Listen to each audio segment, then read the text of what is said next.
really excited for today's presentation. We have a really amazing lineup today, specifically focused on diversity in data and a lot of really great presentations about that. We're going to go ahead and kick it right off to Sedale. So I'm going to do my best. I asked the team whether they wanted me to introduce or whether they wanted to introduce themselves. So I'm going to try and do this, in my game show voice. So Sedale is a digital insights analyst with a passion for telling impactful data stories. His work looks at digital conversations to uncover perceptions of clients, brands, and issues. When not working with Tableau and hanging out with the data fam on social media, Sedale is passionate about discussing social justice issues, both personally via Twitter at SedaleM and as communication chair for the Fairfax County NAACP. So Sedale, it's all you. Perfect. Thank you. Here, let me grab my screen real quick. And just making sure everyone can see that. Yep, all good. Perfect. Thank you all. Cool. So thank you, Zach, for inviting us all out here. Really happy to be here talking about this, as you noted, one of the issues that I'm really excited about. So we've got a lot of really cool things that we're going to talk about today, but I wanted to kick us off and kind of talk a bit, particularly about the task force that is up and just the ways in which we think about diversity and data and how those things can be more equitable. So just by way of agenda, I'll talk a bit about the task force itself, what it is, introduce the group to you all, some of whom will be here today. We'll talk about some of the recent activities that we've had over the past year or so. But I also want to make sure that this is somewhat active and actionable. So I'll spend the rest of the latter half of this kind of talking through different ways that you can also be a part of what we're doing and be a part of equity and justice within the data fam. It's always useful, I think, to introduce myself and kind of give you a perspective on how I get into this. So some of the points Zach already noted. My day job is a director of insights and intelligence at a company in the DC area. So if you're familiar with the area, it's a prototypical DC firm. We deal in public affairs and reputation management. But my job is primarily a research focus. So I'm specifically looking at digital research. So my data sets are often social media, online forums, traditional media, news outlets, things like that. So that's how I got into Tableau. I joined the data fam, I would say pseudo-officially via the DC Tableau user group in 2019.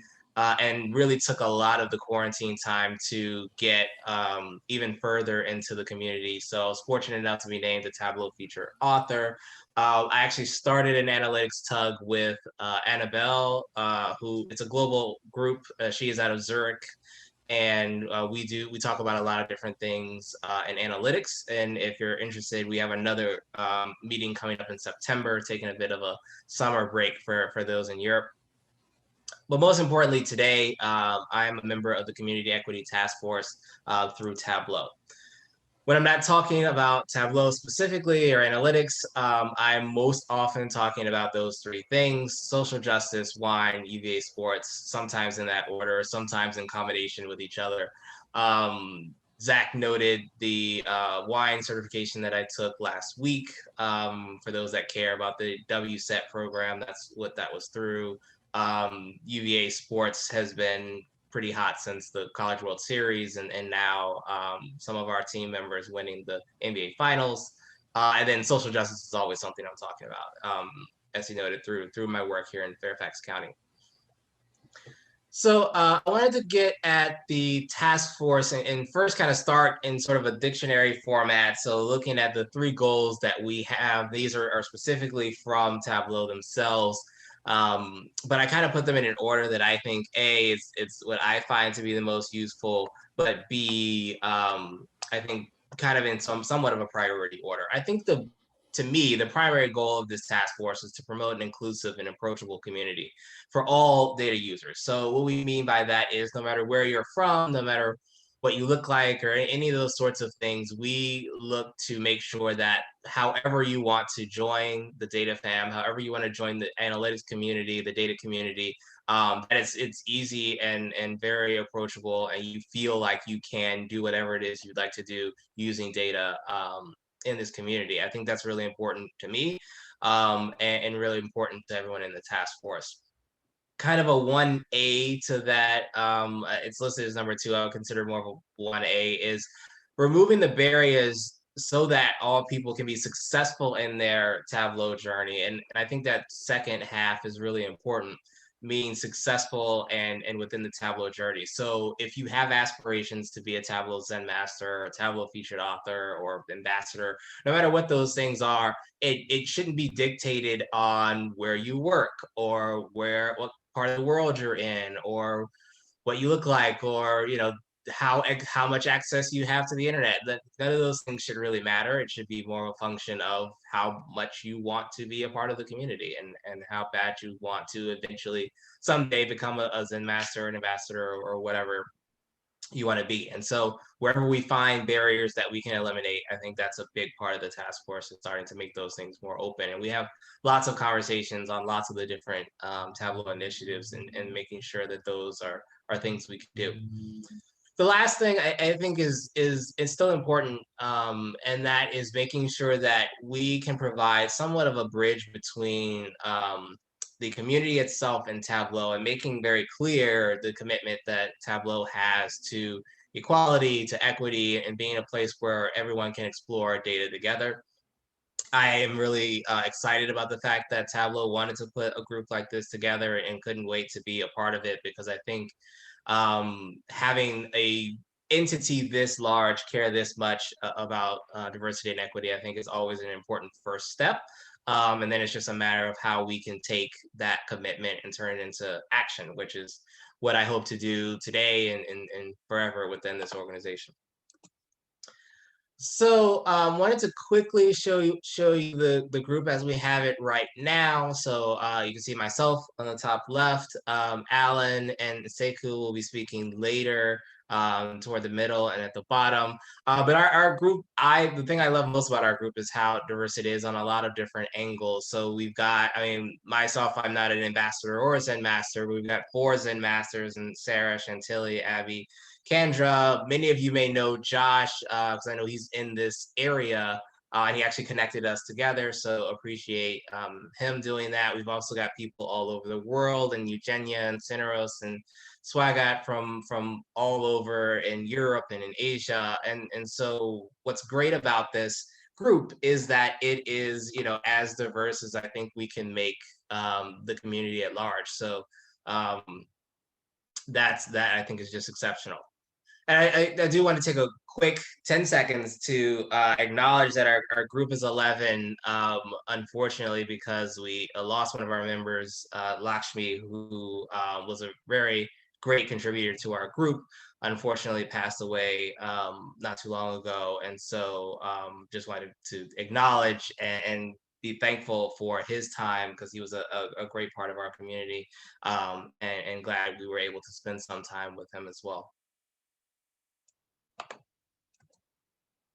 The community has a lot of different activities that we've already taken on, and more that we'll continue to add to. I definitely wanted to acknowledge the Community Equity Task Force Gallery, and appreciate Tableau for helping get this up and running. It's a gallery that has a lot of very awesome visualizations, specifically focused around diversity, equity, and inclusion. And there's a lot of different graphs there. I would highly encourage you. I can share a link after this, or if others share a link. Just wanted to make that clear, because I think it's a really great resource. So if you're looking for diverse data sets, if you're looking for diversity and data in that context, there's a lot there for you. We've also done a few interviews. This one was actually moderated by Alan with Kendra, who is a Zen master and just an all around great person. And we did an awesome interview with her back in February. So I would also encourage you. That's on the Community Hub, for those that are familiar with the Tableau Community Hub. I'm going to leave the third thing for Alan and Sekou and Anthony, who are going to speak on that coming up. just to say here, we have a data and diversity kind of series, and that includes a lot of different conversations, different demos, examples, lots of things happening over there as well. And so I definitely encourage you. A lot of those recordings are available, so you can go back and look at some of those things. There's a lot of really interesting content that I would encourage you to look at. So I wanted to spend a little bit of time here just before I kind of get to some of the actions that I think are important to kind of highlight, at least from my perspective, why the task force is useful, how you all can make use of it, and why I think it's important that Tableau has built something like this. I think the first thing is that it promotes action rather than understanding. It's awesome that we get to talk about these things. It's awesome for those that are looking to understand more about diversity and equity and how it plays out in your day jobs and the data community, and in your life. I think what's great about the task force is we can do more than help Tableau stand up information, and really help them stand up activities, and be more active in how we think about these issues, which is all of our remits at this point. I think the other thing is that it kind of gives us a bridge between Tableau and the greater community, and I kind of spoke about that earlier. But what I mean by that is, if there are things that you're interested in, and you're curious about, or concerns you have, that's something that we can be available to help funnel and channel some of those things up to Tableau. I think the same with Tableau, where they have interest in understanding what's happening among the community, or interest in making sure that the activities that they put out are more equitable. That's a place where they will also bring us in. And we've had lots of conversations around Iron Viz and nominations for ambassadors, and even Tableau conference. Like, there's a lot of different conversations that happen that Tableau is committed to making sure that they make those improvements. And so I'm really happy to be a part of the group that's helping drive some of those changes. I think the last thing is that it helps build consistency just past some of those major milestones. I'm ecstatic that we're having a conversation like this in January, and in February for Black History Month, or March for Women's History Month, or Pride Month in June. We can actually have conversations frequently and consistently. And I think the more consistently we can have these conversations, the better off everyone will be, but also the more likely we will be able to make real change in this space. And so having a task force allows us to really think about, in the middle of August or in April, how do we still consider these things without having something that we always have to tie it to. So just before I open it up for any questions, I did want to kind of give these are my kind of major tips, I would say, for how you can contribute to equity and justice within the data community, particularly within the Tableau community. I think the first one is definitely, consider widening your online network. A lot of questions I get, and I work in social justice across Tableau. In my own day job, I'm helping our teams think about race and justice. And, obviously, I think Zach mentioned the NAACP. And in most of those cases, I often hear refrains around the fact that it's just hard to find diverse talent. It's hard to find diverse speakers, and things like that. And I would encourage you to not wait until you need a speaker, or you need to have diversity infused in your organizations, and just spend a couple of minutes every week thinking about your network, and thinking about how to start to look and follow other people. You can follow all of us. You will hear and you will see lots of ways to contact this group here, and so that will give you a start if you don't know where to start. And then start to see who we're sharing, who are we amplifying as well, and that will give you a better understanding of the diversity that exists in the community. Because I promise you, it does exist, even if you struggle sometimes to find it. Once you have that network, I would definitely encourage you to start, doing some of the work yourself, and starting to amplify some of those voices online, bringing them to meetings like this one, bringing them up when you're in rooms where you think that those people can add value to your organizations, or to your meetings, or even to your data sets. I think that there's a lot of value in making sure that those people, where they may exist, are available and can be amplified. And that's definitely some of the work that we've been trying to do as well. Definitely bring your ideas to us. The one thing I try to say as often as I can is that our job is not to rain down equity upon the community from the task force. Our job is to be a conduit for those things and to be harbingers and messengers, but not to infuse the entire community between the 12 of us with equity, whatever that would even mean. So if you have concerns or you have things that you're thinking about or things you'd like to see Tableau do better, bring them to us. I will leave my information here in this next slide. But I really hope that you guys will do this with us rather than kind of watch us do it. And then the last thing, once you have your network, you've been amplifying voices, you're thinking about different ways to bring ideas to the group, then you can start to do your own nominations. You can bring your own voices to the table. You can bring yourself to the table and talk about these things. You don't have to be diverse just to be passionate about diversity. So find ways to recruit people, nominate people. I believe the ambassador roles are still available. You can nominate people for ambassador roles. If you have meetings that you're attending, even bring it up to those user group leaders. Are there voices that you can identify or bring up as examples of things you'd like to see? I think all those things just help the entire community get better and grow and become even stronger than it already is. I think that's most of what I had to bring up today. I am always available. I think most people will say that I'm usually on Twitter most of the day. So I'm happy to discuss anything that you guys are curious about on Twitter. I'm also one of the few Sedales you've ever heard of, I'm sure. So if you don't have this slide handy and you look up my name and it has anything to do with data, most likely you found the right place. But I am on LinkedIn and there's my Tableau public as well, though I think there's more I can do with my Tableau public. And with that, Zach, I don't know if there were any other questions. Happy to hang out here for a second, or obviously go out to Alan and that team to talk about the Bois challenge. Yeah, I mean, so we've got time, folks. So if anybody has any questions for Sedale, now's a great time.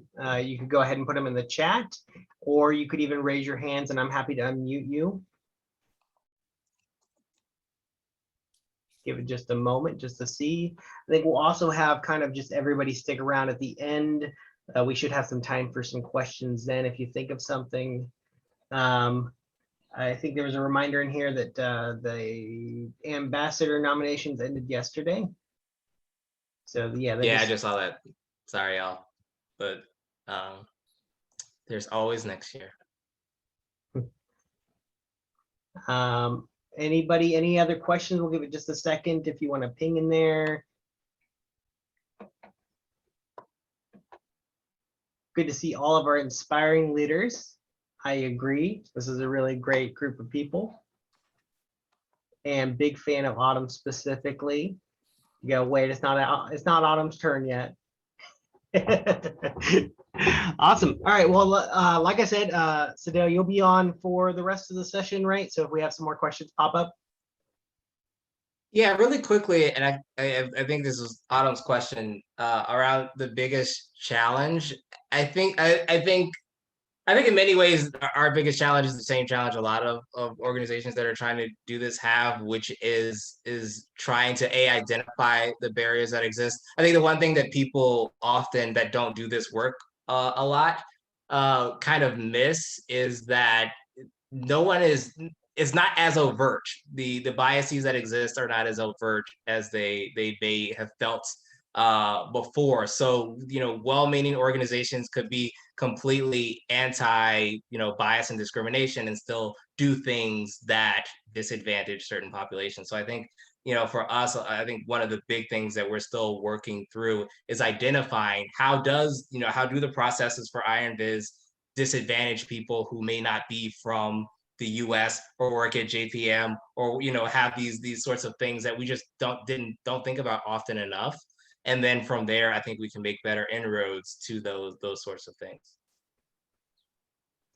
Yeah, that makes sense. So, yeah, sorry, I didn't notice that question. I skimmed right over it. So that was a great question, great answer. So if anybody else thinks of anything, feel free to ping in the chat. Sedale will be around, and we'll go ahead and move forward to our next couple presenters. So we'll go back to the game show, Bois. So we've got 3 folks here. If Sekou comes, do you guys know, is he going to be joining, or are we? Haven't heard any updates at this point, but well, he can still take a third of the credit if you guys are okay with it. I'll still give him of course. So we got 3 tremendous speakers here. So Anthony Starks is an independent developer designer interested in data visualizations, building tools, and combining art and code. Anthony has created several open source tools, including SVG Go, SVG generation, DEC-SH, markup, and domain-specific languages for information displays and presentations, and D-Chart, a charting package built in DEC. In 2019, he made digital recreations of the Dubois data stories using DEC-SH. Alan Hillery. Alan is a lifetime New Yorker with a brief stint on the West Coast and 20 years of experience in data analysis and analytics. He serves as an adjunct at Columbia University's Applied Analytics program. His combined background in data and analytics and business frames his storytelling approach in how audiences consume information. In addition to data storytelling, he curates an article series that focuses on the importance of creating data narratives and spotlighting notable figures and their impacts on society. Alan has a strong understanding of community and improving representation for all diverse groups. Follow him on Twitter at ALDataBizGuy. And Sekou, if Sekou joins us, Sekou Tyler is a self-proclaimed data geek, a computer aficionado who combines the scientific elements of data analysis with the narrative properties of data visualization. His degrees and extensive certifications have allowed him to use a version of data storytelling in multiple industries. Sekou is fascinated by the learning process. He actively seeks out ways to improve his skill set and utilizes different tools to display actionable data to ultimately empower people to make better data-driven decisions. That is the probably the most I've ever read in the last probably a couple years out loud. So that was all for you guys. So thank you. One thing real quick. I don't know if we still have our Tableau help on here, but it looks like a couple people are saying the webinar is expired after 8 minutes of trying. They got in. Is anybody? I mean, if you're on, I guess I'm a little confused. If you're on, how are you? You weren't able to get on. How are you typing on here? I think they're having other people unable to get in. I'll see if anyone's available on Slack. It looks like our Tableau friends are not on at the moment. Okay, yeah, I'll help with that as well. You could also, if you have the link, this should work. All panels and attendees. If you didn't try that specific link, try that and see if that works. Otherwise, I'll also check Sedale. But let's go ahead and pass it over. So Anthony, Alan, Sekou, the time is yours. Hello, Columbus Tug. We're really happy to talk to you about building on the legacy of the Dubois data portraits. Our story begins in 1900 with people that look like this. This is the Atlanta University debating team in 1900, along with the fashionable ladies sitting on the building steps at Atlanta University. People like this work with W.E.B. Du Bois to create some groundbreaking visualizations in 1900. This is Du Bois in Paris, age 32, who had to work very hard in a very short amount of time to build a set of visualizations for the Exposition of the American Negro in Paris, 1900. I want to talk about my journey about recreating them and a little bit about the context of what was going on at that time. During the summer of 1895, this is 5 years before 1900 in the Paris Exposition, in a Brooklyn park, there was a cotton plantation complete with 500 Black workers reenacting slavery. The show was called Black America, 1895. The next year, the Supreme Court handed down the Plessy versus Ferguson ruling, which legitimized Jim Crow and segregation for generations. The next year, in 1897, Du Bois set off on a groundbreaking sociological project called the Philadelphia Negro. And in many ways, the work that he did there presaged what happened in 1900. In 1898, the duly elected people of Wilmington, North Carolina, the election was violently overthrown by a mob of 2,000 white men who destroyed the Black newspaper and also killed from 60 to 300 people. In 1899, 27 Georgians were lynched, and between 1890 and 1900, Georgia averaged more than one mob killing per month. This is sort of give you a background of what's happening right around the time the Paris Exposition happened. Du Bois wanted to have three messages from what I can tell. He wanted to tell, 1900 was 35 years after emancipation in 1865. He wanted to tell the world, we are here, meaning Black Americans were part of the nation. This is who they are. This is who we are. This is the jobs that we have. This is the property that we own. This is the progress that we have made. And he really wanted to show this is how far we have come in this short amount of time. This is a picture of the venue for the Exposition of the American Negro as part of the Paris Exposition. And if you look carefully, you can see sort of the scale. There are books and magazines and sort of poster-sized visualizations of which I've pasted in my recreations to sort of give you a sense of the scale. You can see the primary colors, and in my view, one of the things that they wanted to do was catch the people as they walked by and catch their eye. But again, the intent was to go against some of the tide that was happening. Again, things like social Darwinism that claimed that Black people were inferior and could not progress. The also thing that's interesting is to look at the scale of these visualizations. They're roughly 28 by 22 inches. They were poster size, as you could see in the venue. And I think that's really important to understand that these, when, we're sort of used to looking at rectangles on the screen, but these were large poster size things, sort of exemplified by the thing that you can see behind me as well. So just if you're not familiar with the work, I went through a whole taxonomy of the ones that I've recreated. So you've got about 52% of them were bar charts, about 16% were maps, 14% were what I call blocks, which use large blocks of color. 12% used sort of a circular motif, and then there are the traditional graphs. Let's dig into them a little bit.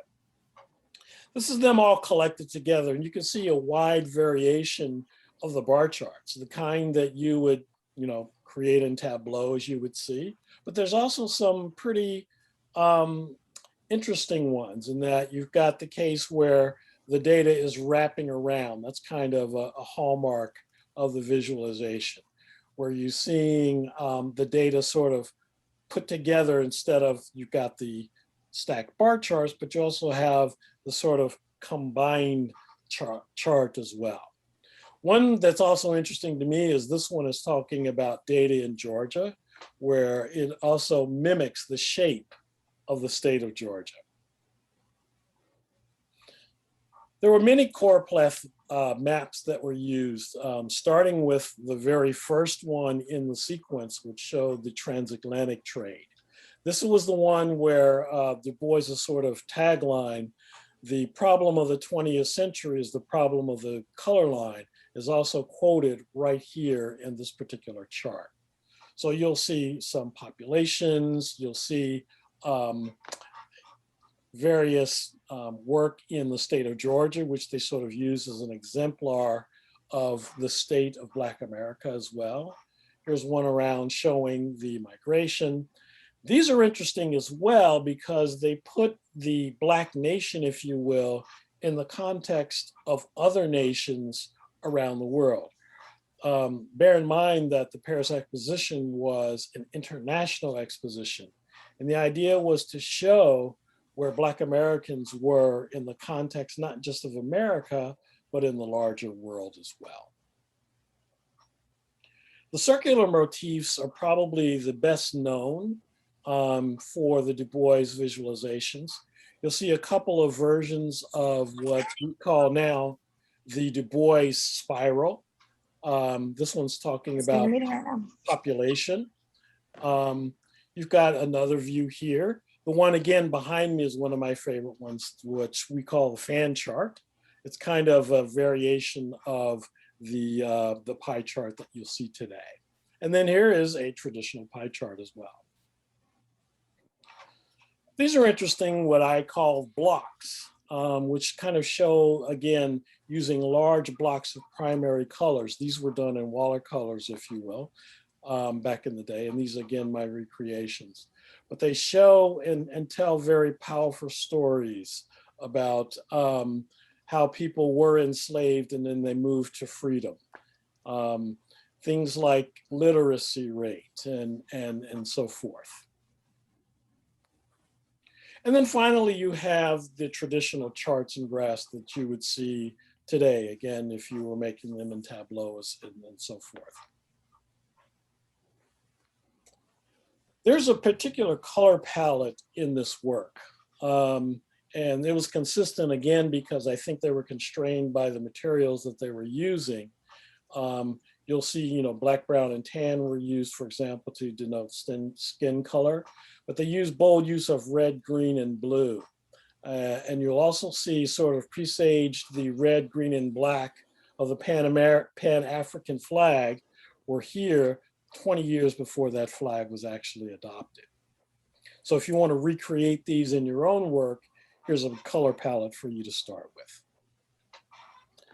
For doing the recreations, I use Public Sans and Charter, but there's also a bespoke typeface called Dubois that's created by a type foundry called Vocotype, which was specifically built to mimic the work that Dubois did. So let me take you through my journey just quickly around recreating the Dubois data portraits. This is all of the data portraits, 57 of them, that were all on all sort of on a placemat. I also have one on a poster behind me as well. And again, this sort of gives you a nice visual of some of the motifs and the colors and the messages that they were recreating. This is the book that I use for my reference. Here it is again as well. W.E.B. Du Bois's Data Portraits Visualizing Black America by Professors Whitney Battle-Baptiste and Britt Russard. Again, you can see sort of the index of the visualizations there. But it's interesting to note the kind of materials that were used in 1900 versus now. Back then, they used pen and ink and watercolor and paper and an expo to get the word out. Here I use scripting and digital fonts and PDFs and the internet, and even tools like Zoom today to share the work. In order to get the proportions right, I sort of had to bridge between the analog and digital, sort of using rulers and protractors and those kinds of things to build some of these visualizations. I used a tool called DeckShell, which is a tool that I created for doing presentations and information design and so forth. In fact, this presentation that you're seeing is done in DeckShell in order to build these visualizations. here's sort of the process. You've got the code on the left, the output in the middle, and obviously the reference material there on the right. So you can, build your code, hit a button, refresh it, and see the output. My goal was to try to get as close as possible to the originals. Again, that's why I use the rulers and protractors and so forth to get the proportions just right. So at this point, I'm going to hand it over to my friend Alan to really talk about storytelling. Du Bois really had a notion and intent in storytelling, but Alan, you take it away. Thank you, Anthony. All right, next slide, please. All right, so a lot of times, when we're all doing data visualizations, I always find that it's good to add a story or to tell a story because it adds balance. So when you do have topics like, social justice topics, they can tend to get emotional. So I like to make sure that we have a balance of, you're telling the story, but you're also using the data to support it. And in Du Bois' case, he sought to combine science, data, and his sociological methodology to help create a story of resilience, but he also used his visualizations to show disparities. And as we walk through, I'll show you some more examples. Next slide. So getting a little academic here. So we have the Aristotle's rhetorical triangle, which is pretty much, when you're telling a story, you're trying to persuade an audience, you want to make sure that you're balancing your ethics, your emotions, and your logic. So ethics is more like your credibility. So in this case, Du Bois had a lot of academic credibility. He had a PhD. He's done a lot of work in sociology. When he was presenting this case or building out this sociological framework, he wanted to evoke feeling for the audience. So that was done, with the use of colors, the bold-face type, and other aspects of his data visualizations. And the most important part to me as a data geek was he had data. So he collected a lot of data or surveys that he did on different communities to help show that resilience or that growth that was happening across Black America in spite of, the social Darwinism that was coming out, or even Jim Crow that was becoming more and more prevalent in the Southern United States. And next slide, please. So that's what he was doing. He was setting up a story, he was telling a framework. And this is just also a little guide for like all of us when we're telling stories in general. There's something called the Pixar Method. I'm sure a lot of us have seen a few Pixar movies out there. So the framework is once upon a time, there was blank. So that's your present state, or it can be your problem or your situation. And then you're adding to that by saying every day, something else is building on top of your present state that you're trying to show the audience. And then one day, that's when you have your problem or your turning point, something happens, and then you support that with your because of that, and then you try to have a conclusion until finally. Next slide. Some themes when we're looking to tell stories, a little guide here. There's a few that come up. You have your coming of age story, which is pretty much talking, showing experience or strength, or you may be constantly evolving. That's showing adaptability. Right now we're focusing on Du Bois' story. So I like to feel like it categorizes under overcoming obstacles or resilience. We have rebirth, we have the quest, and then we have true as it ever was. That's reinforcing trust, so someone stay true to themselves. Next slide, please. So now we're going to take those aspects of storytelling and then talk about Du Bois and how this work can also be used, as a modern megaphone. So next slide. So to set in a context, when Du Bois presented his work, he did it at the Paris Expo in 1900s. He hand drew a lot of the visualizations, or maybe all of them actually, and he painted, used color. He had these huge posters that Anthony walked us through. You see on that last picture there, that was the exhibit. It has the visualizations in addition to some photographs, as well as some law books, just to give people an idea of Jim Crow or any other local laws that was in, prohibiting certain activities for Black Americans. So next slide. So now, we have now where you don't always have to have a physical space to have an exhibit. We have social media.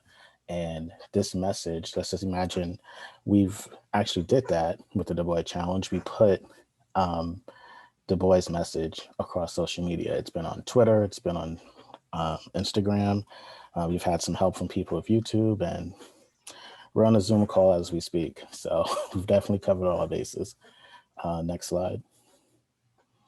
So this was the Dubois challenge. This is the challenge that most of you are familiar with. We came up with, I worked with Sekou and Anthony to put together 10 of the 62 or 52 visualizations that we used for the challenge. And then we had people recreate them. Now, these are Anthony's recreations that he used in Deck Show, as he mentioned. Next slide. And just showing, so when we started the challenge, we see some of the examples that we saw across Twitter. So, everyone loved the spiral. That was one of the hardest ones, in my opinion. But if you read these messages, you see that people are celebrating the fact that they're recreating these. They're also sharing code with other people. So it starts to evoke community. It also starts to spread the message. So in addition to the powerful topics that these visualizations are portraying, it's also starting community and people celebrating, Du Bois's style and his approach to analysis. Next slide.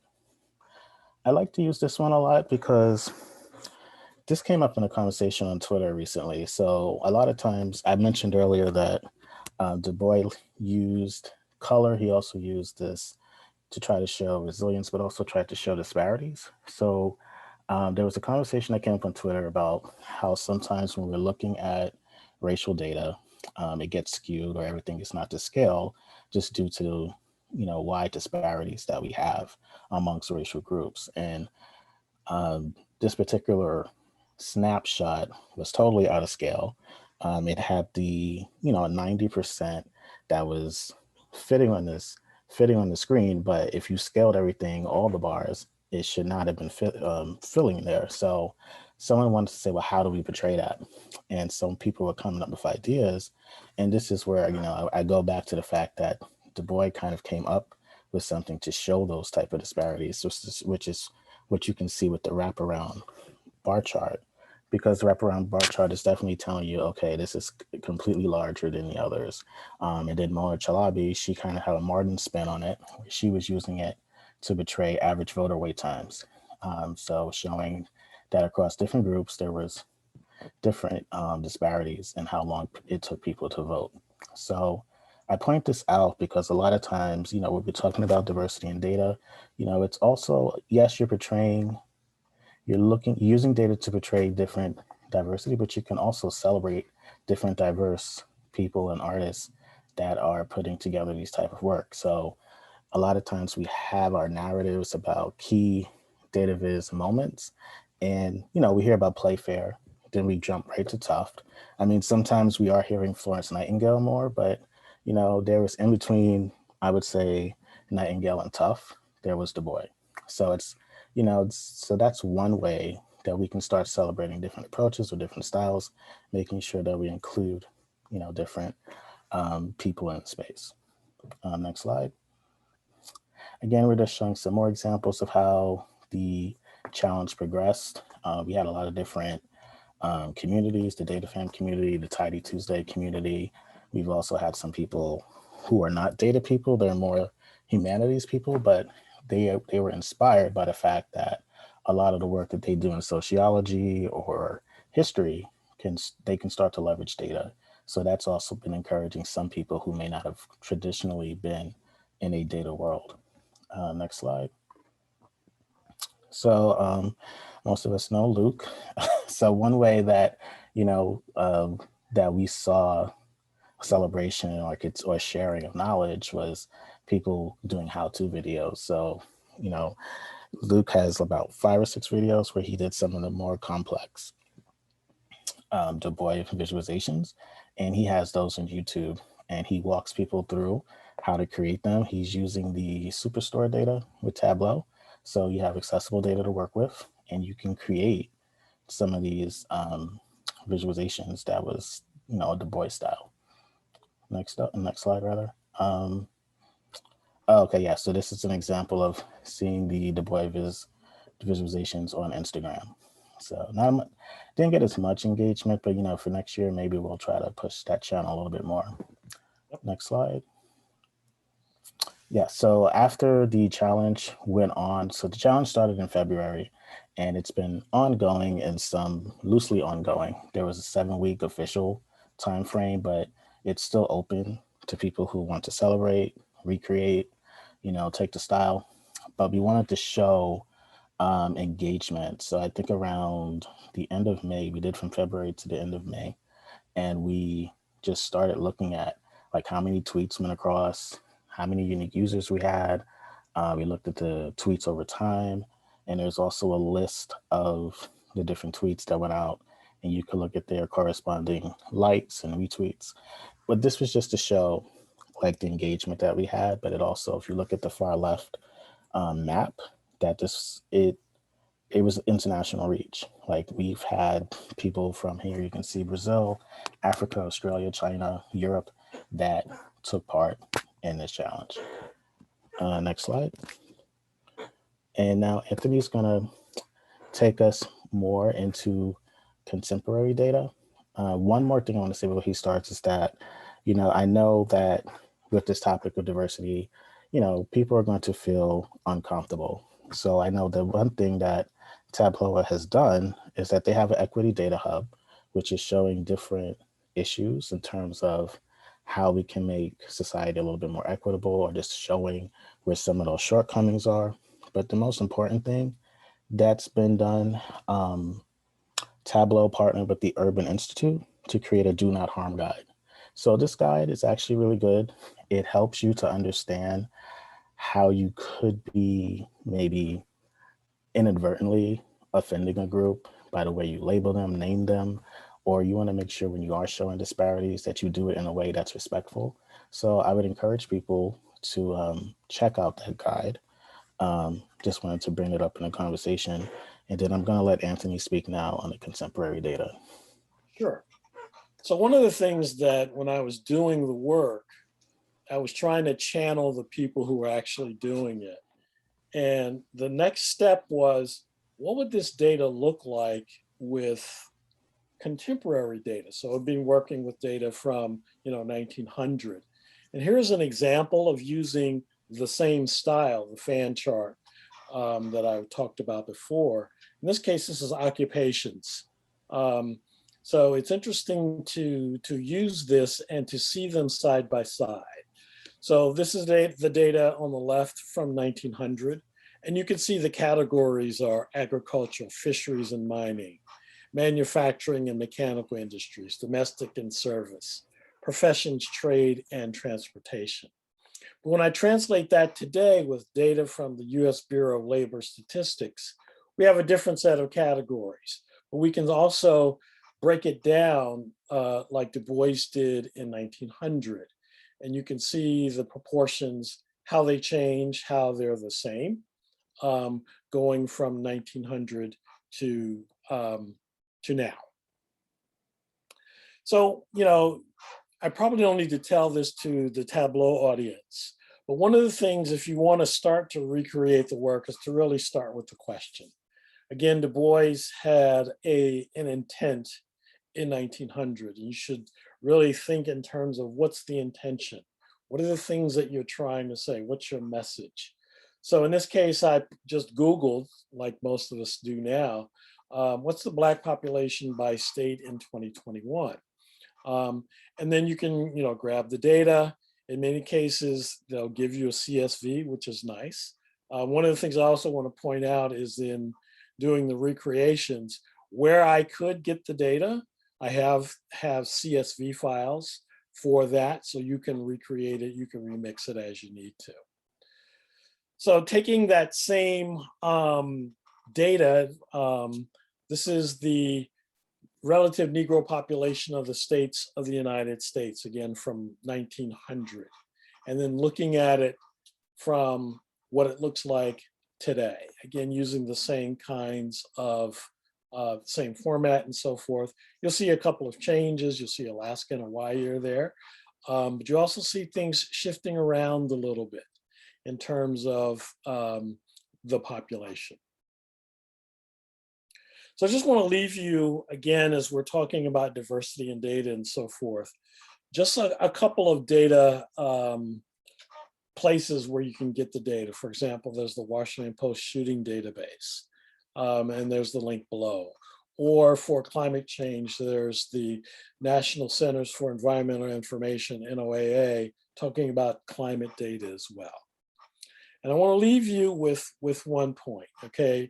Alan really talked about data and its importance with storytelling. But we also have to really be careful about how, as we curate the data, as we figure out, are there biases in them? And then even in the stories that we're telling. This is a quote that I like to give from Teju Cole. Authorship, after all, is not only what is created, but also what is selected. Thanks for your time. Okay. That was really, really great, guys. Yeah, I really enjoyed that presentation. Kind of had me on the edge of my seat the whole time. So really, really nice. I think there's a couple questions that have already been answered. So there was a question about the Du Bois Challenge business being available in the CEFT collection. And I did see, Alan, you already kind of said yes. So what else? What else does anybody have any questions or comments or thoughts? I know I have a couple questions, so I'll kind of start, and while people are typing, is there anything in the works of Du Bois that has, like, specifically one of his works is like left an impression, or is the one that you come back to a lot? I guess both to you, Anthony and Alan. Do you kind of have a favorite piece or one that means the most to you? So I'll start. So one of my favorites is the one behind me, the fan chart, for a couple of reasons. One is it's just visually arresting. You know, you could put this on the wall and sort of use it as, you know, a piece of art, but it also tells a story in terms of occupations. And I also like to, you know, recreate that one with modern data and actually tell that story as well. So hang on, let me, if I can go quickly back to it. Okay. Oops. Yeah, so for example, it tells a story back in 1900. Obviously, America was mostly agrarian because 69% of Black people and 64% of white people were involved with agriculture and fisheries. But also, you know, that yellow wedge also tells a story as well. 28% of Black people were involved with domestic and personal service, as opposed to 5.5% for white people. Again, that tells a story of the times. And again, you can sort of see how that has changed and maybe not changed that much. We still have a service category in 2019 or today, 28.3% versus 15.9%. You can also see the growth in professions. There's a very, very small percentage of professions for Black people in 1900. And there's a comparatively small one for white people as well, only 4%. And you can see that increase. And again, this is one of my favorite ones because it kind of exemplifies everything about the visualizations, the use of color, and the story that it's telling. Alan, do you have one? I do. I'm trying to remember which one. Oh, so I like a couple of them, but the two that stand out is the Wraparound Bar Chart, which I talked about earlier in this, and also the spiral chart. Those are just two charts that I probably never would have ever done in my normal, my professional life. So I like them, but I also like the visualizations overall because I like to call them deceptively simple, because some of them do look simple, but as you read more into them, you can see a lot of the complexity or the powerful message that's being told. So yeah, definitely with the Wraparound Bar Chart as well as the spiral. I just want to put the placemat up so that people can sort of see all of them. I'll just sort of poll, I'm wondering, Zach, do you have one that sort of speaks to you or reaches out?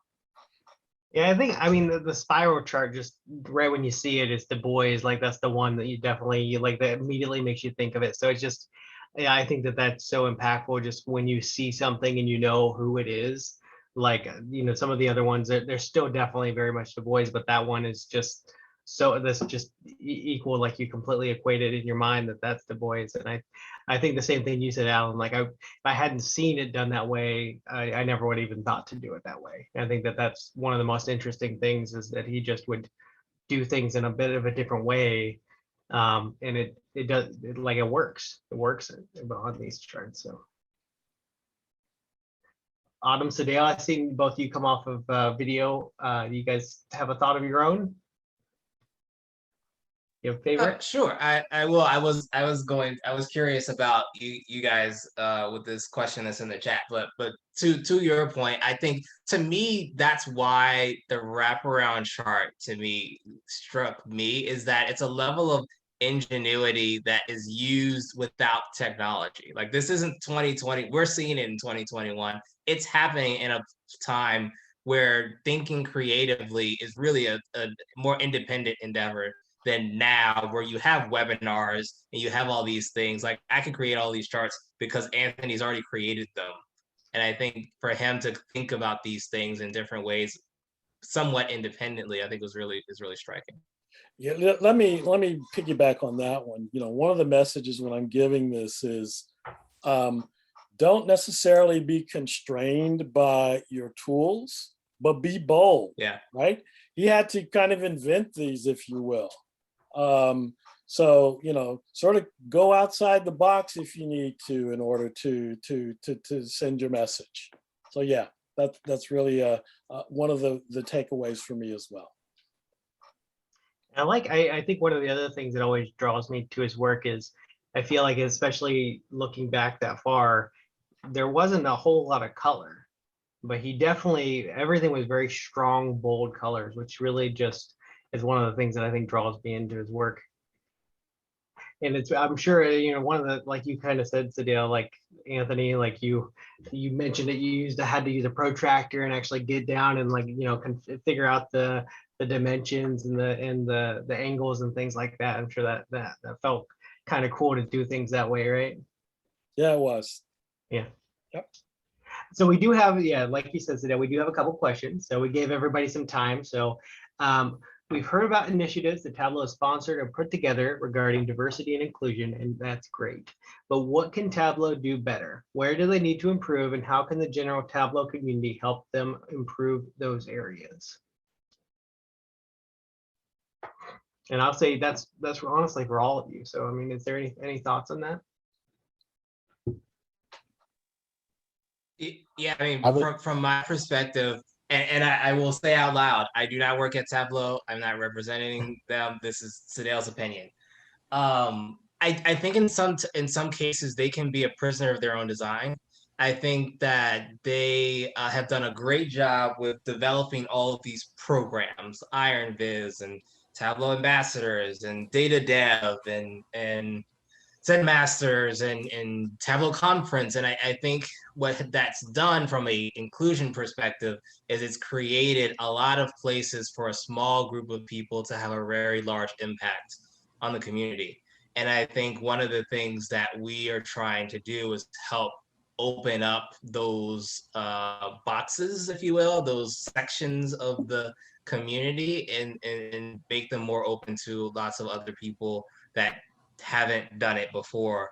And I think, Alex and anyone that's listening, I think that you starting to raise your hand for some of these things, if you can, or even just bringing up, people that you wish you saw in these positions, I think could really help, because they don't know who they don't know. And I'm sure there are people, this is my personal belief, I am sure there are lots of people that would be fantastic ambassadors that simply don't rise to the level of constantly being in your feeds and being on on your Zooms and on all that stuff. And I think, you know, they need help identifying those people. And that's one of the things I'm hoping to help them do.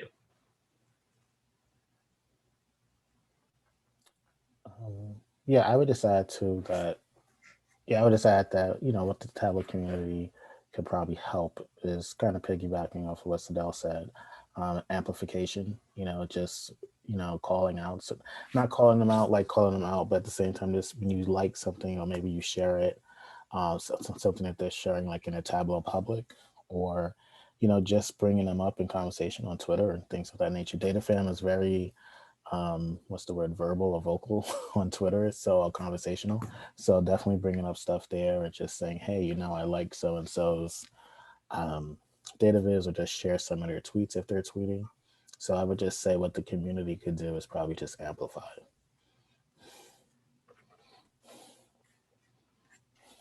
Follow-up question, do you feel like, because obviously the Dubois challenge kind of brought you guys into not just Tableau, but you were working with other, you mentioned Tidy Tuesday and some other things like that. Do you feel like Tableau is ahead of the curve, or are they kind of with the rest? Do you feel like there's other communities that we could learn from? Anything come to mind in that? In terms of just representation and inclusion, and pretty much the general categories there. I'm not fully sure. I mean, I do want to say, and it could just be because Tidy Tuesday is more R and Python, so it's not necessarily constrained to a tool. So maybe that's why there may be a little bit more diversity, and not, you know, but I can't fully say that's, you know, on that, but I don't know. Yeah, I'm not really sure. I mean, I do think that what I would say is that I do see Tableau making efforts to be more inclusive. Like I have seen things, you know, some things even this week in terms of like sharing posts and sharing other users that are not necessarily normally spotlighted. So yeah, that's a hard one, because I think I want to say that everyone's doing their part in different ways, and I think it just comes back to the dynamic of the tool set, the tool, the accessibility of the tool. So I don't think there's anything being done on purpose or not being done. I just think it's the dynamic of the groups or the situations. And I think to Sedale's point, as far as what I've seen, there's maybe a little bit more groups in the Tableau community than what I've seen with other tools. So I think because of that, they have more work to do when they're doing as much highlighting of certain people as they are. And it's obviously a great asset to the community to champion its users in that way, but then it does come back on them with having a responsibility of making sure it's mindful and equitable too. So I think with that, I do see Tableau doing a ton of work, but also because they've created these spaces, and then those spaces then need attention. And that makes sense. So one more question from my side. So asking the tough questions, and I definitely don't work for Tableau, but obviously big with Tableau. Do you feel like they're consistently doing enough? So one of the things that I feel like from my perspective, I notice is, you know, it's February, it's a big month and we focus on it, and then it kind of dies down after that. You feel like maybe there's more that needs to be done to like keep momentum throughout the year, maybe? I do. Yeah, I do.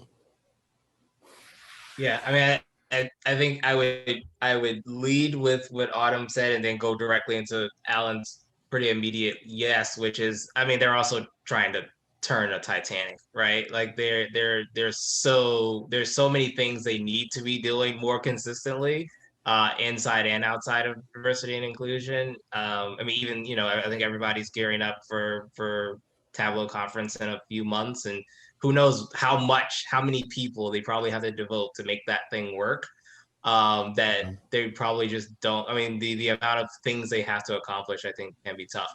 That said, absolutely, I mean, they still no matter what, they are who they are, and they have to adjust for that. Okay, that's great. Anybody else? More questions? Again, I'm okay with if you raise your hand in Zoom, I can call on you. I can unmute you so you can talk.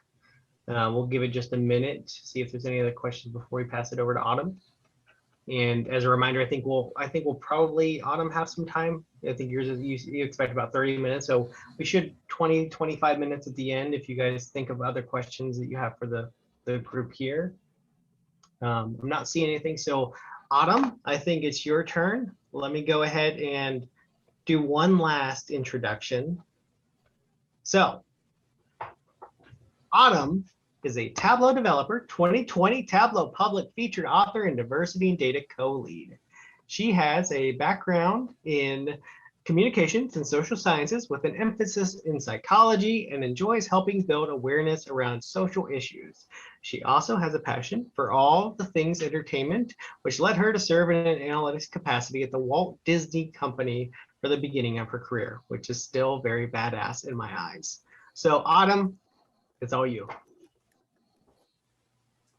Thank you for that wonderful introduction. I am following up some really awesome presentations, and I will try to do it justice. So I just want to start off by saying thank you to the Columbus Tug for inviting us.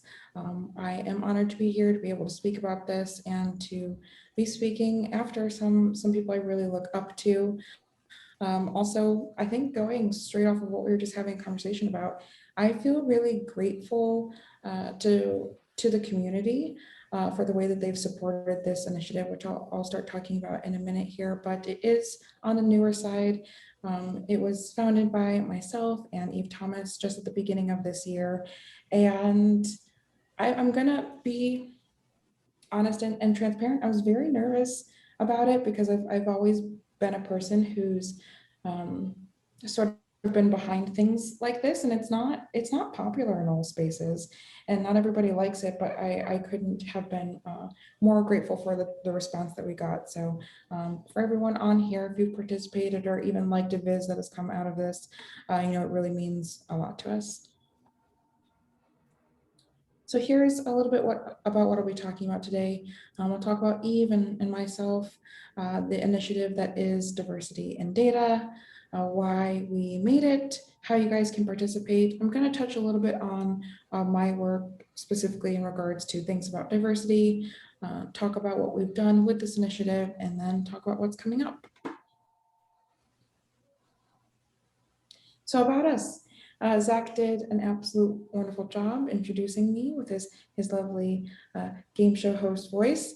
One thing I want to emphasize though about my background is my college education, which I double majored in communication and social sciences with an emphasis in psychology at the University of Southern California. And the reason that I wanted to spend just a second here is to say that I've done a lot of studying, and a lot of my background is in talking about communities, the way people relate to each other, how people internalize things that are happening around them, how the way that we talk about things like this has changed over time and needed to change over time. And so that's definitely informed a lot of the ways that I approach diversity, and this initiative is from what I learned at my time in school. And then, as Zach said, after school, I started at the Walt Disney Company. I did analytics there, specifically in the TV space, and a lot of my education translated over to that. So I was looking at representation, both on screen as well as the viewers, how just in general dynamics of the country have changed a lot over the years, how that needs to be reflected, how that changes the way people are responding to the things that they're watching, and even how they are approaching the way they're watching things, which is very eye-opening. If there are any TV or movie lovers out there that want to talk more about this, please feel free to DM me on Twitter. I absolutely love talking about these things. I love entertainment. I'm an avid TV and movie watcher. I love music. I love plays and musicals. And then I just put some other things that I love down here as well, which is traveling. I'm currently in Seattle. This is not my hometown, but I'm traveling right now. Movies, maps. I love me a good map. And I also put talking. And the reason I put that is because I was a little nervous about doing this presentation. To be honest, I like talking, but maybe not public speaking. But early on in my career, when I had my very first presentation, I told a coworker that I was super nervous about it, and he just looks at me and goes, "You're going to be fine. You love to talk." So I'm trying to remind myself that now, as I have a little bit of nerves, but you guys have been a great audience. So I'm just gonna remind myself I like talking, and hopefully you guys like hearing what I have to say. The other co-lead is Eve Thomas, and she just started a new position, which is why she's not with us right now.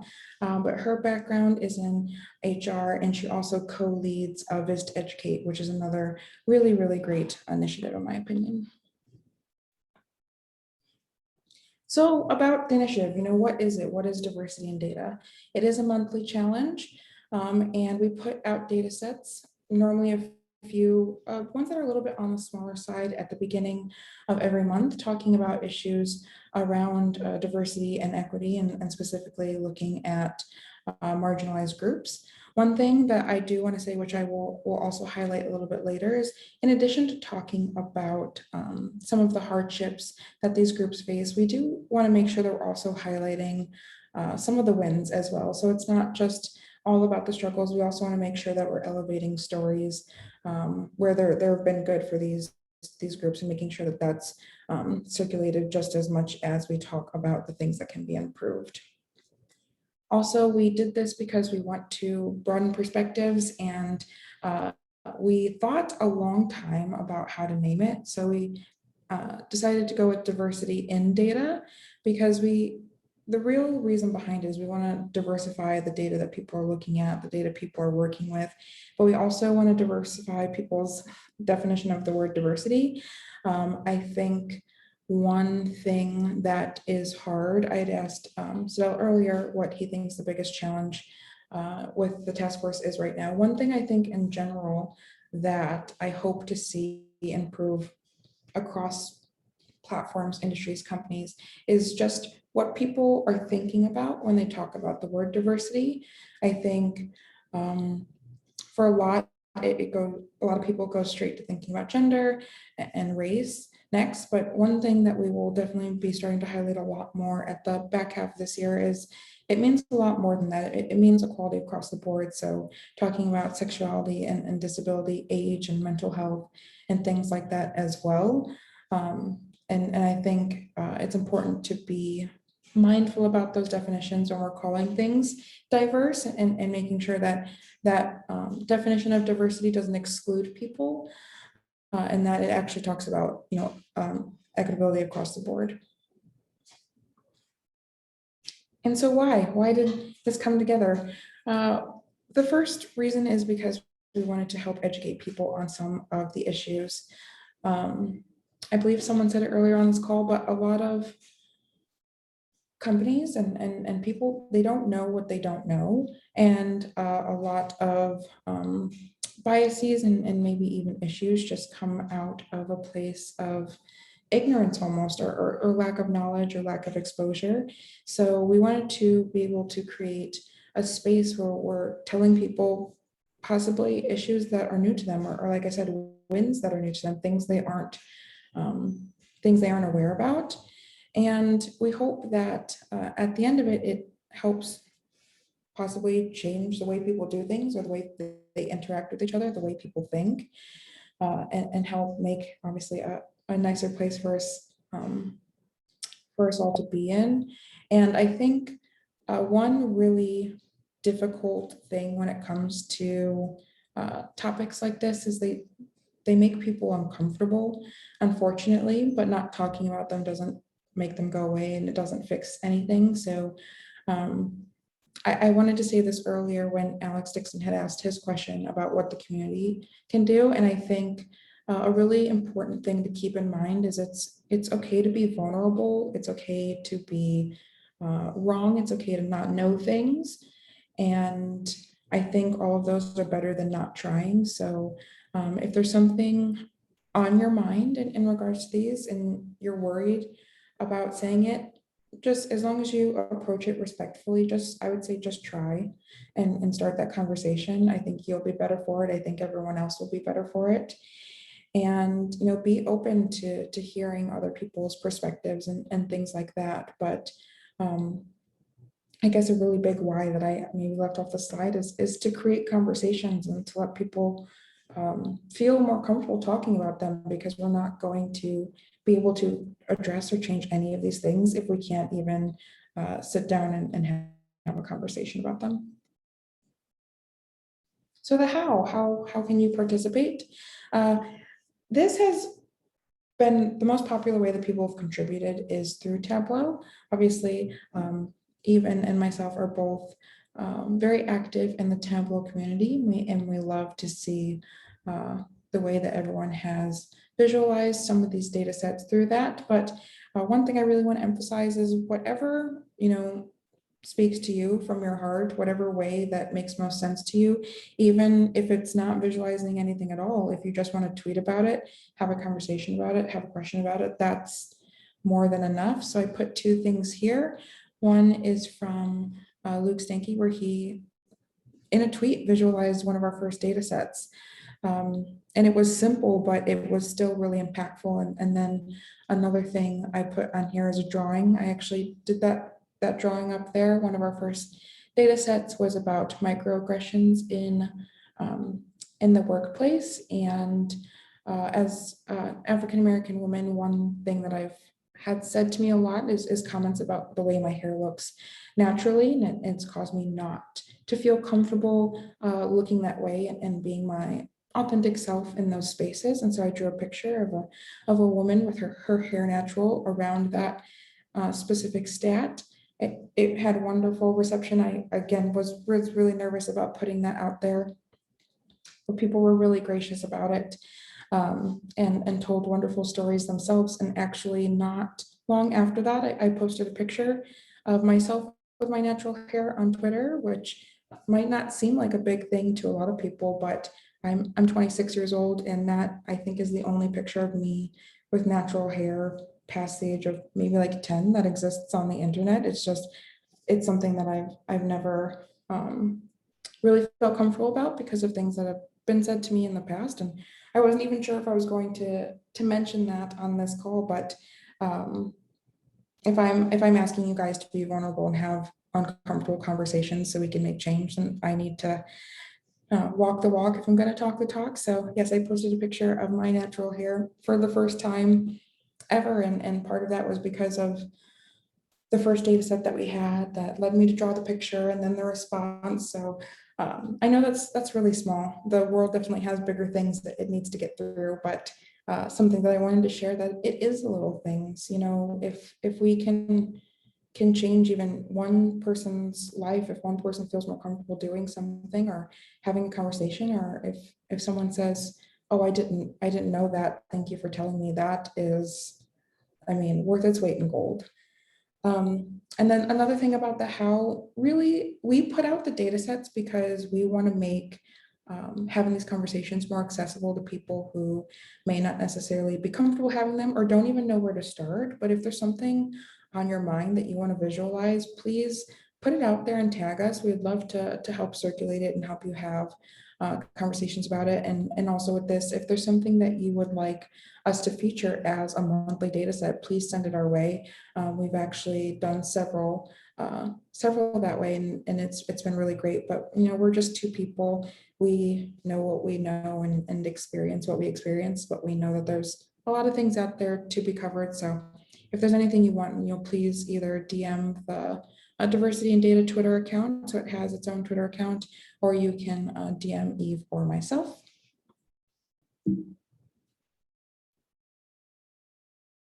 And here I wanted to stop and just talk about my work for a second and sort of show you guys some of the pieces of some of the things I was talking about earlier. So Black-owned eateries, I did this last June, I believe, around the time of some of the protests. I was feeling very, I think we were all feeling lots of ways, but I was feeling very frustrated, very tired, a little angsty, but I also really wanted to help, and I didn't know what to do. I think a lot of us felt that way, felt a little helpless. And so I thought, okay, what am I good at?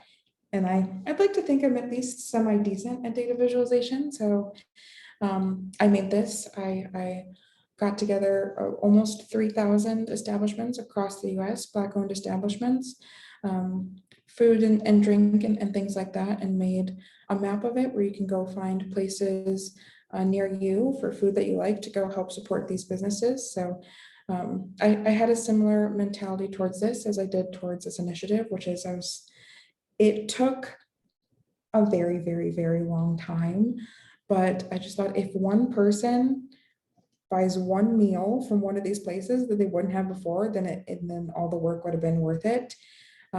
So, you know, if you love data viz, or if you participate in data in other capacities, just know you can make changes through dashboards and through efforts like these.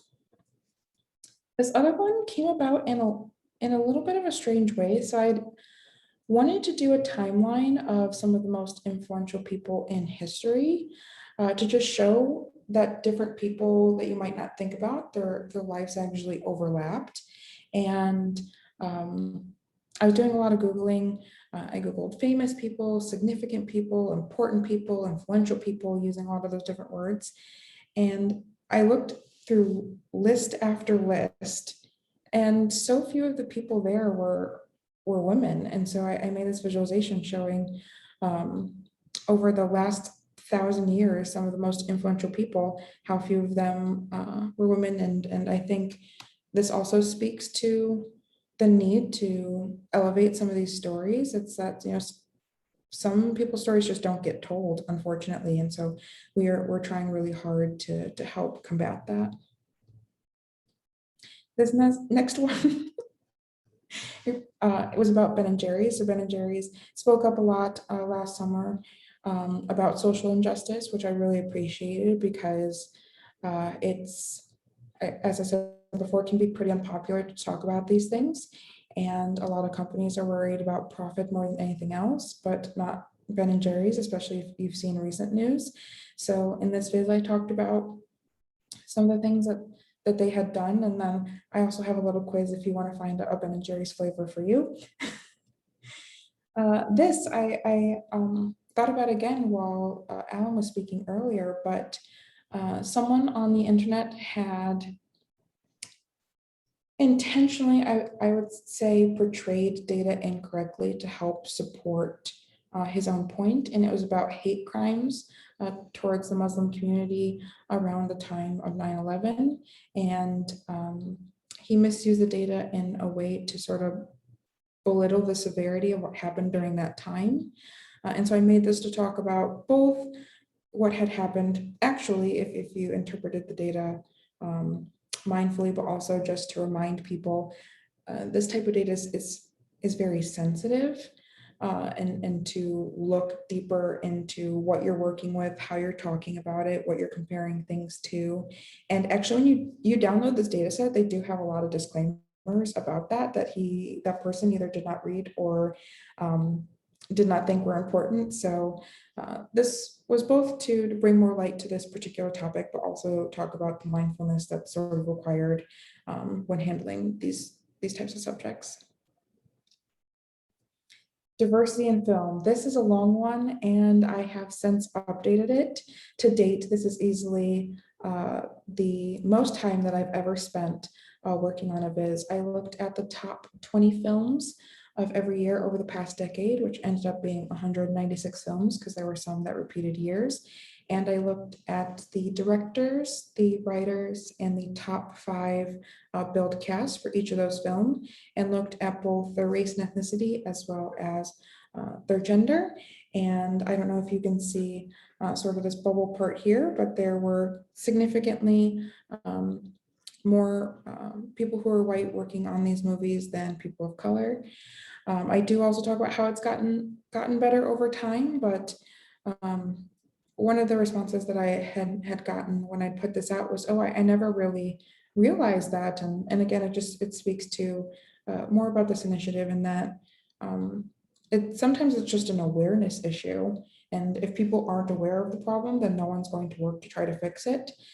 So elevating these stories are important. But another reason I wanted to talk about this is because entertainment is a personal passion of mine, and obviously I've worked in the industry in the past. And so, you know, similar to the Black-owned eateries viz, you know, find what matters to you and figure out what you can do in those spaces. And then this last one, women in data. I'm smiling because I absolutely loved both working on this viz and what it represents and the way it came out. We did this, CJ Mays and myself, for International Women's Day. We highlighted 100 women in the data community. And if you go to this viz, you can find out more about their journey, how they got there, what they're up to, and how long they've been in it.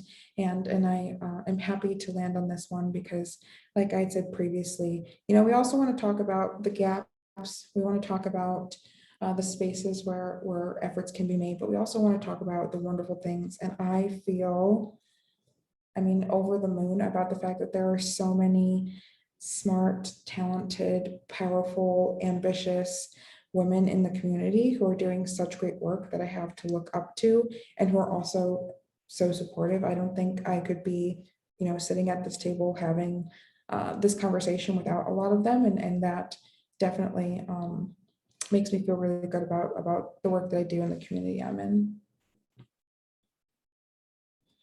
And then here's some information about the things that we've covered in the past. So in January, we did a couple data sets, one on childbirth rates, Fortune 500 CEOs and HR, which is where the stat came from that I made the drawing on.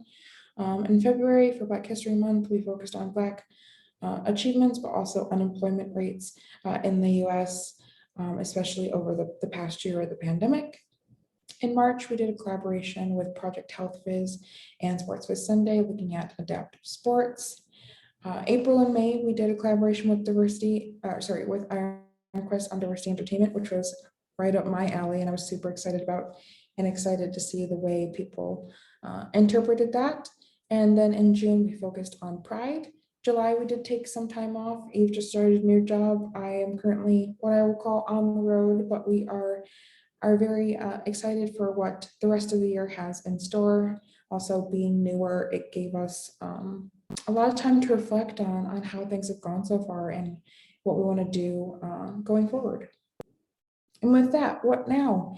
So there will be new data sets in August, and I'm really excited to see what everybody does. But also one thing that Eva and myself have talked about is we really want to make sure, even outside of sort of the monthly challenge portion of the initiative, that we're also educating people regularly. So we do have the Diversity in Data Twitter account, and we will be posting more articles and news around some of these topics regularly throughout the weeks during the month to help give people more information. And then the last thing I have on here is what else can we do? And that's really for you guys. If there's something that you think should be covered, should be done, or that we could help with, you know, we're open to it. Like I said, we're newer, but very nimble and adaptable and wanting to help in the ways they can. And I'm sure everyone else on the call feels similarly. It's similar to what Sedale was saying earlier about the Equity Task Force. You know, let us know what we can do and how we can help, or if we have any gaps, because basically, to speak to what my whole presentation was about, it's really talking about it and starting those conversations that matter. So thank you.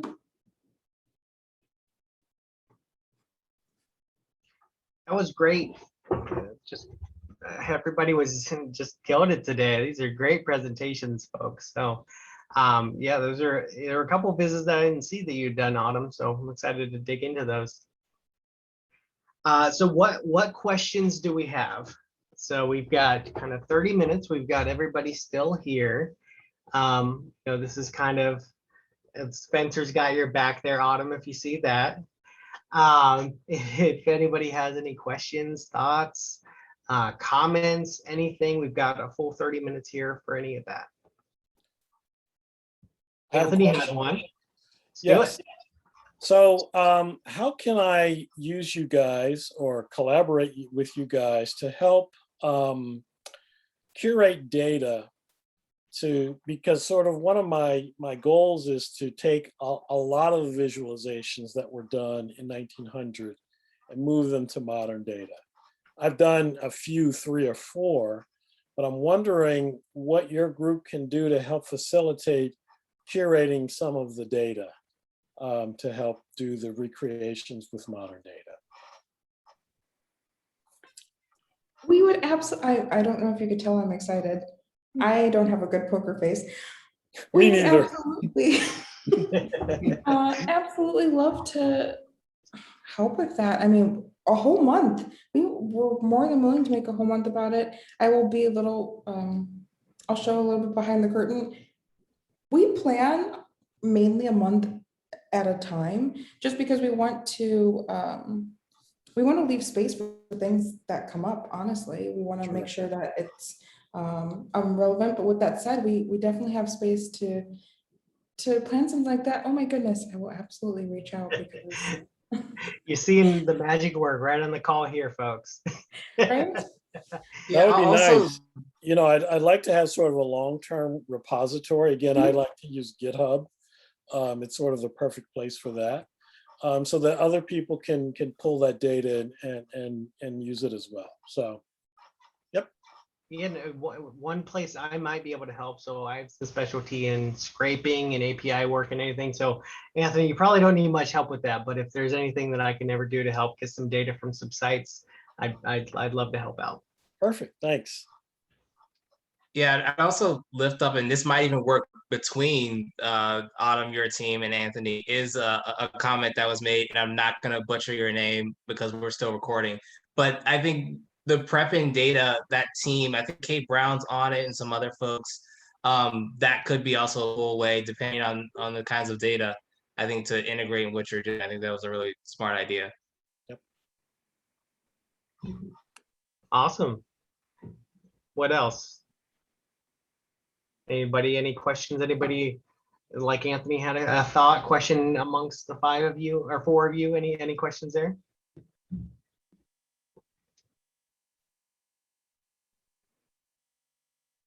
I think one, and I'm going to go a little bit slightly away from all of your talk to more the beginning of your talk, which I thought was awesome. And first, just acknowledge you for the transparency and being vulnerable and talking about being vulnerable while also being vulnerable, which I think is awesome. How do you think about this idea of authenticity and how we can use it to kind of have better conversations, and maybe how some of the things you guys have been doing have been helpful to that? Man, it's tough.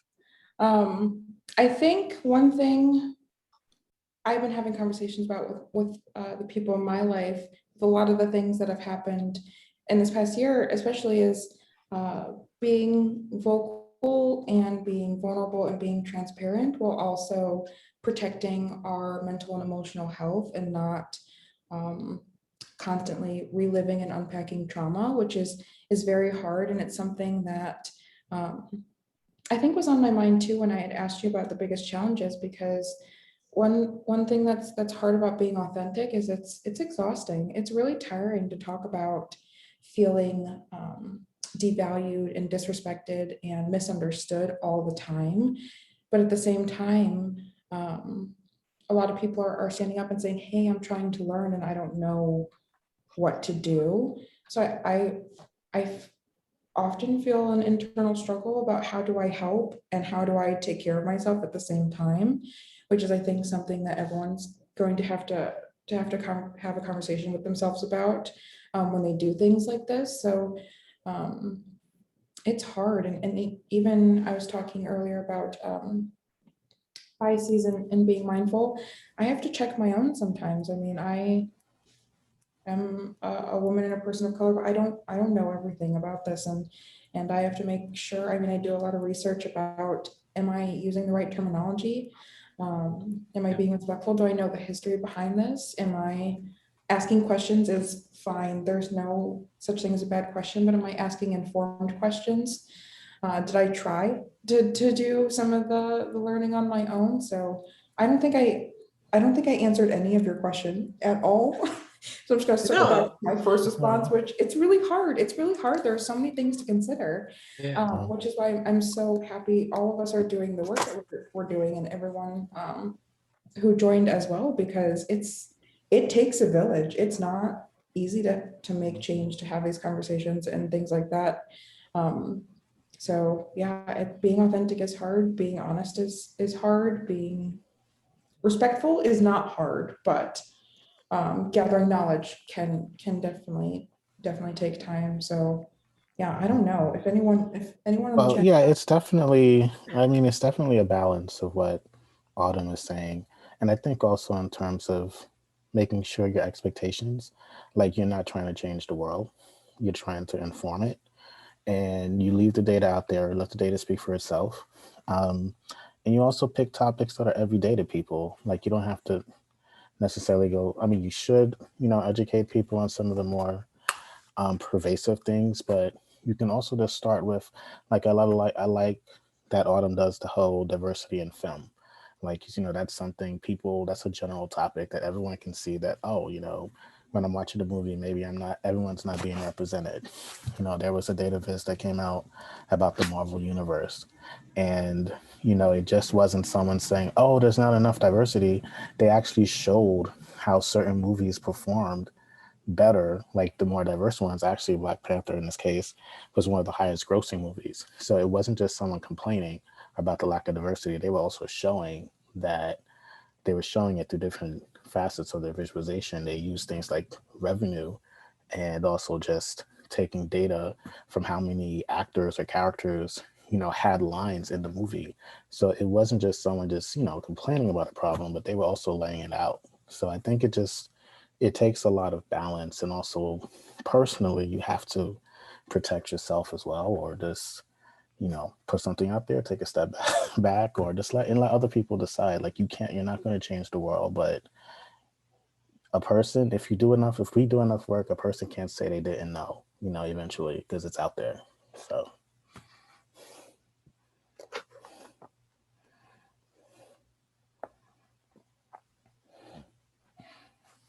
Yeah, I definitely I appreciate both those comments. And yes, Autumn, I think you answered the question in lots of really important ways. I think particularly when it comes to even thinking through like what might I be helping or hurting as a function, even if it's not like me being vulnerable, but like I think the thing you said that is still going to ring in my head because it's just important for me to keep it going in my head was this idea that you debate whether or not you can leave the house based on the fact that your hair looks the way it looks straight out of your head. Like if we polled 36 people on this call, there's like 1+ margin of error of one more person that would have to make that debate in their daily life. And I think it's important to think about that in the ways in which, even not unintentionally, are we creating that sensation in people? Are we giving people reasons to confirm or affirm a belief that perhaps keeping my hair the way it normally grows is a problem? I think that sort of thing, to me, that's why I bring up the authenticity and the vulnerability. I think it's important to continue to learn about ourselves as much as we learn about others. And what are we doing that might be continuing problematic narratives? Yeah, and I think you said it well on your talk earlier. It's not, a lot of things aren't as overt or as explicit as people think they're going to be, Sure. A lot of the things that people have said about my hair, it wasn't necessarily people saying like it looked terrible or things like that, but it was people making comments about me looking like this is a heart-to-heart moment, guys. We're in this together now. But people making comments about like, oh, like your hair looks so wild and like things like that, and like comments where I'm like, but it is my hair. Like it's just the way, like you said, it's the way my hair is coming out of the follicles. There's nothing like wild about that necessarily, and it's just the way that you talk about some groups of people that you wouldn't talk about other groups of people doing the same thing. And it's I've said the word mindful a million times, but being mindful about those conversations. And it's like, no, that wasn't a mean thing, but how are you making that person feel about the way that they could just be themselves? I know a lot of people to get comments about the way that they speak. A lot of people of color get comments about the way that they speak, and even things that people say that they think are nice, like, oh, you speak so well, you're so well spoken, has that underlying connotation of what, or why would you assume that I wouldn't be well spoken? So it doesn't just manifest itself in hateful speech or commentary. It's the assumptions that you make about the people that you're interacting with, and the way that comes out in the things that you're saying about them.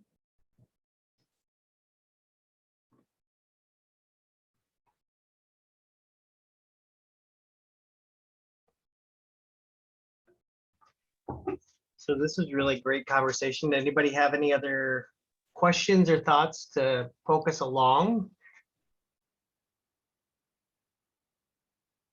Just a couple last things. So before we start wrapping up, and there's plenty of time for more questions, we didn't have the best attendance here. I think it was because I seen from the chats that there was a wrong number sent out to some folks. So as always, this will be recorded. So if you do know somebody that missed this, it's going to be recorded. It's going to be available afterwards. This was really fantastic. I've done a lot of tugs. I only recently started hosting them, but I've been in a lot, and this is, everything was really, everything resonated. Everything was really powerful.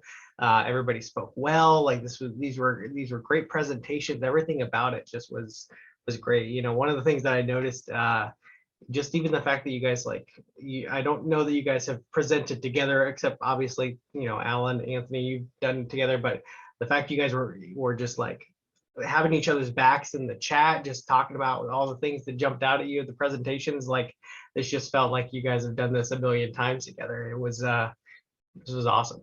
It was really great. Yeah. Thanks for having us. I just want to say thanks for having us. Yeah. Yeah, absolutely. If there was, with these last few minutes, is there any last, like if you were to say, one thing to take from this presentation, either a website or something to read or something to look into? I know we've talked about a lot of things, but is there anything that you guys want to, these last couple of minutes, like promote or push people towards? So again, I like to promote this book. If you're interested in the Dubois visualizations, this is kind of the definitive reference. Yep. And check out the when you showed that at the beginning, I actually already pulled it up and I've got it like sitting ready to go. So all right. I'll get that one too. So if nobody else, you got one person that's going to get that. Yeah, definitely check out the challenge. You can still participate if you want. We love to see recreations. So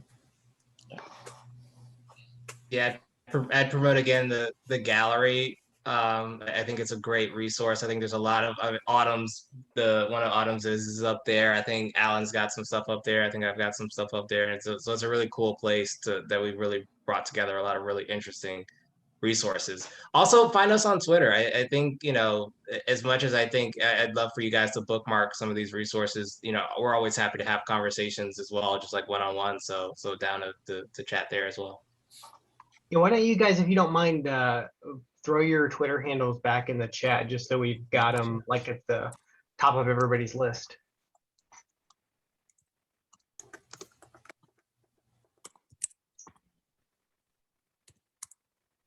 Okay, well, I don't want to, there's one more here before we go. Comment Autumn made about changing one person's perception reminded me of an Emerson quote. Now I feel like I'm not prepared for this. To leave the world a bit better, whether by a healthy child, a garden patch, or a redeemed social condition, to know that even one life has breathed easier because you have lived. That is to have succeeded. I like it. Yeah, I love that. That's a nice way to end. You gave us a little bit of poetry right there for the end. So thanks again. I appreciate it. Autumn, Sedale, Alan, Anthony, you guys rocked it and great presentations. Definitely everybody check their handles are down there if you want to take a look. Alan, it looks like you posted another. Oh yeah, the guy. Yeah, so do no harm guy. Yeah. So check that out. Otherwise, like I said, this will be recorded just like every other tug. Appreciate everybody joining. Fantastic sessions all around. And thanks for joining us. And thank you guys for presenting. It was awesome. Thanks a lot. Thanks for having Cool. us. Thank you guys. Bye, everybody.